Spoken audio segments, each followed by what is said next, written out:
मेरा सिलेक्शन हो रहा है या नहीं हो रहा है, मेरा फर्स्ट पेपर क्वालिफाई नहीं हुआ। अब इसका मतलब यह है कि नहीं हुआ, क्यों नहीं हुआ, मैं इसके कारण खोजूं कि क्यों नहीं हुआ, क्या चीजें थी मैं वही नहीं कर पाया। एक बच्ची का काउंसलिंग सेशन बुक था, मैंने कहा क्या हुआ, कि सर मैंने एक कोचिंग, एक सर हैं उनका एक सुपर फास्ट बैच ज्वाइन किया जीके में और कुछ नहीं आया। मैंने कहा क्यों ज्वाइन किया, बोले मुझे लगा कि यहां से सब कुछ आ जाएगा। मैंने कहा रीडिंग की, प्रैक्टिस की, अपनी कमियों को जाना, कुछ नहीं जाना।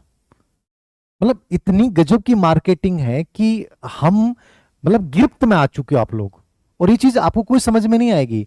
आप कई बार मेरे को कहते हो कि सर वैकेंसी आएंगी, आप तो हर बार बोलते हो कि वैकेंसी आएंगी, आपको तो अपने कोर्स बेचने होते हैं। 100% मुझे मेरे कोर्स बेचने होते होंगे, लेकिन आप ये बताओ कि मैं हर साल बोलता हूं कि वैकेंसी आएंगी, और पिछले 7 साल का इतिहास उठा के देख लो, हर साल वैकेंसी आई है, और उन 7 सालों में लाखों बच्चे लग गए हैं। आपको इस बात से फर्क नहीं पड़ना चाहिए कि कौन कोर्स बेचना चाहता है, कौन नहीं बेचना चाहता है। मैं कह रहा हूं कि सबसे बेस्ट सोर्स, मैंने आपको कई बार बोला है कि रीडिंग यदि आप नहीं कर रहे हैं, अच्छे सोर्सेज से आप नहीं पढ़ रहे हैं, अपनी कमियों पे वर्क नहीं कर रहे हैं, तो नॉनसेंस है सब चीजें। मैं आपको कोई डरा नहीं रहा, और ना मैं आपको सहानुभूति अर्जित करने के लिए आया हूं, और मैं संवेदना में कभी विश्वास नहीं रखता कि किसी बच्चे का पेपर खराब हो गया मैं उसको सांत्वना दूं कि बेटा कोई बात नहीं है, भगवान आगे अच्छा करेगा। भगवान कभी अच्छा नहीं करेगा, करना खुद को पड़ेगा। जब पेपर खराब हुआ है, पूरा एनालिसिस, वो ओवर थिंकिंग में, वो रील्स देखने से, स्टेटस लगाने से, किसी की भावनाओं को देखने से कुछ नहीं बदलने वाला। होता ये कि मेरा पेपर खराब हो गया, मैं क्वालिफाई नहीं हो पा रहा हूं, कट ऑफ्स वगैरह इनसे बाहर निकल के, कि मैं कहां कमजोर रहा, राजस्थान इतिहास कमजोर रहा, कला संस्कृति कमजोर रहा, क्यों कमजोर रहा, उन किताबों को फेंक डालो, कुछ अच्छा कंटेंट एकत्रित करो, खुद के अच्छे नोट्स बनाओ, एक अच्छी प्रैक्टिस करो। पॉलिटी कमजोर रहा, क्यों रहा, क्या रीजन रहा, पे आरपीसी का पैटर्न क्या है। आरपीसी का लेवल आने वाले टाइम में और हार्ड आएगा, आप जिस लेवल पे पहुंच रहे हैं उससे और हार्ड आएगा। यूपीएससी को फॉलो कर रहा है, अधीनस्थ सेवा चयन बोर्ड में पीवाईक्यू आ जाते हैं, आरपीसी पीवाईक्यू पैटर्न चल ही नहीं रहा, आरपीसी में पीवाईक्यू पूछ ही नहीं रहा है। ये चीजें आपको कोई बताएगा कि नहीं बताएगा, आपको खुद को समझ में आनी चाहिए। और ये कहां से आएंगी, जब एनालिसिस करना सीखोगे। तुमने 2 दिन 3 दिन 5 दिन पेपरों को लेके रोना, कट ऑफ्स के वीडियो देखने से अच्छा है तुम पेपर लेते, अपनी कमियों को देखते, और देखते कि मेरे को अब क्या करना चाहिए। ये तो बातें हो गई आपके ग्रेड सेकंड के पेपर जिनका खराब हो गया, कोई बात नहीं। मैंने ऐसे बच्चों को भी देखा है जिन्होंने बहुत अच्छी प्रिपरेशन की, एग्जाम स्ट्रेस को मैनेज नहीं कर पाए और हार गए। हो बहुत अच्छे बच्चे जो अपनी कोचिंग के टेस्टों में टॉप आते थे, हो सकता है किसी के साथ भी हो सकता है।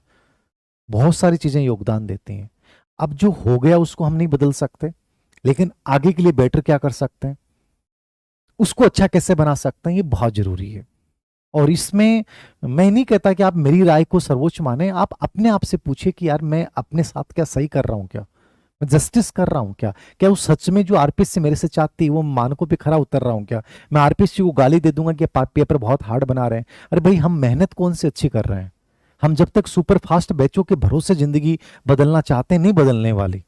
जीके एक ऐसा विषय है जहां खुद को एनालिसिस करना पड़ता है, रीडिंग करनी पड़ती है, कम से कम 22 या 23 बार आप रिवीजन कर पाते हो। मेरे पास एक आरएस का बच्चा आया था, सचिन, वो मुझे बोल रहा था कि सर मैंने जो नोट्स बनाए, मैंने कम से कम 70 से अधिक बार उनको रिवाइज किया था। मैंने कहा ऐसा कैसे हुआ, बोले सर करना ही पड़ेगा, याद भी नहीं रह सकती इतनी सारी चीजें। तो ऐसा नहीं है कि चीजें पॉसिबल नहीं है, एक ये है कि हम किसी के भरोसे रहकर अपनी जिंदगी बदलना चाहते हैं, पॉसिबल नहीं है। आपकी किस्मत खराब थी, घर वाले आपको लास्ट चांस दे रहे थे, चलो घर वालों ने कह दिया कि लास्ट चांस दे रहे हैं, किस्मत खराब है। फिर भी मैं कहता हूं कि यदि मान लीजिए आपने कोई रास्ता तय किया है, किसी एक रास्ते को बनाने में आपने 3 साल 4 साल 2 साल 1 साल या 5 साल दिए हैं, तो मेरी आपसे निवेदन है कि चाहे आपकी किस्मत कितनी भी खराब क्यों नहीं हो, आपके योग है कि नहीं है, मैं कहूंगा कि यदि यहां तक आप पहुंचे हो ना, तो इस रास्ते को छोड़ना मत, इस रास्ते पे फिर से चलना। 100% एक दिन पहुंच जाओगे। आप ये सोचते हो कि मैं यहां मेहनत की, मेरी किस्मत अच्छी नहीं है, एक काम करता हूं इसको छोड़ देता हूं, दूसरा नया रास्ता अपनाता हूं, क्या जरूरी है वहां आप सक्सेस हो जाओगे। यहां आपकी मेहनत की हुई है, यहां आपने अपना टाइम दिया है, यहां आपने सब चीजें पढ़ी हैं, तो मैं चाहूंगा कि इसको कंटिन्यू कीजिए आप। कहीं ना कहीं परिणाम यहीं से निकलेगा, यदि तुमने सही तरीके से एनालिसिस किया, अन्यथा तो परिणाम वही आना है। हर बार वही आना है। आरपीसी की तो सिचुएशन ही होगी कि 40% नंबरों पे सिलेक्शन हो रहा है। फर्स्ट पेपर ग्रेड फर्स्ट में ही बच्चों का क्वालिफाई नहीं हो रहा, सेकंड ग्रेड में ए बी सी डी तो फिर भी आसान आ गया, ए बी सी ग्रुप वाले पेपर क्वालिफाई नहीं हो रहे। तो प्रॉब्लम कहाँ आ रही है कि हम मैनेज नहीं कर पा रहे हैं। हम 40% वाले इस में इतने दलदल में इतने फंस चुके हैं कि हम बहुत सारा कंटेंट एकत्रित कर लेते हैं, लेकिन जो सच में हमें पढ़ना चाहिए, कैसे पढ़ना चाहिए, उन पे फोकस ही नहीं कर पा रहे हैं। तो थोड़ा सा सोशल मीडिया से बाहर आइए, कोचिंग इंडस्ट्री से बाहर आइए, रियल किताबों पे मेहनत कीजिए, रियल में अपने नोट्सों पे मेहनत कीजिए, थोड़ा सा पेन और कॉपी का ज़्यादा इस्तेमाल कीजिए और खुद पे विश्वास रखिए। परिणाम यहीं से निकलेगा, बाकी कहीं और से नहीं निकलेगा।